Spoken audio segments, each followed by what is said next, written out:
આજ તો સવારમાં ઉઠ્યા એટલે મને કે તું મને ટિફિનમાં ભરથું બનાવી દેજે.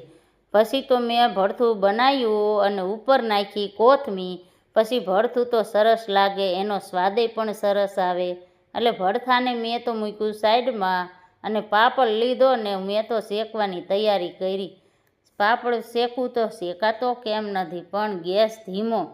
પછી મેં ગેસ કર્યો ફૂલ અને પાપડ ફરતી કોર હરવે હરવે હું તો શેકું. આ હરખો શેકાઈ જાય તો એમને મજા આવે જમવાની. નકર એમ કહેશે મને તો પાપડ હરખો તે શેક્યો નહોતો ને જમવાની મજા ન આવી. પછી પાપડના ટુકડા કરીને મેં તો ભર્યો ડબ્બામાં. હરખા વ્યવસ્થિત કરવા પડે ટુકડા, એટલે બધું હમાઈ જાય. પછી હરખો ભરી દીધો પાપડ અને કર્યો ડબ્બો પેક.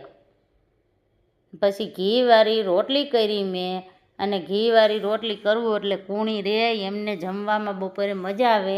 અને રોટલીનો વાર્યો રોલ સરખી રીતે વારવો પડે અને હરખો કર્યો પેક કરીને અને મેં તો મૂક્યો ડબ્બામાં હરખી રીતે મૂકીને અને પછી એનું લીધું મેં તો ઢાંકણું અને ઢાંકણું કર્યું પેક.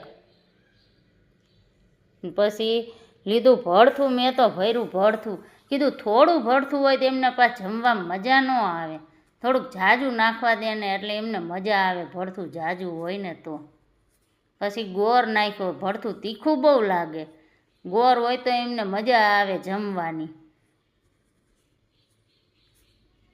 પછી સાથે નાખી છાશ હોય તો મજા આવે જમવાની એમને.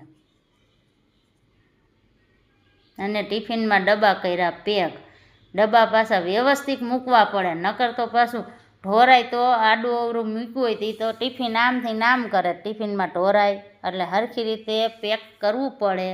અને પેક કરીને પછી મને એમ થયું હવે એમને ટિફિન થઈ ગયું તૈયાર, એટલે દઈ આવું. ટિફિન દેવા ગઈ ત્યાં તો ફોન નકરો જોયા જો કરે.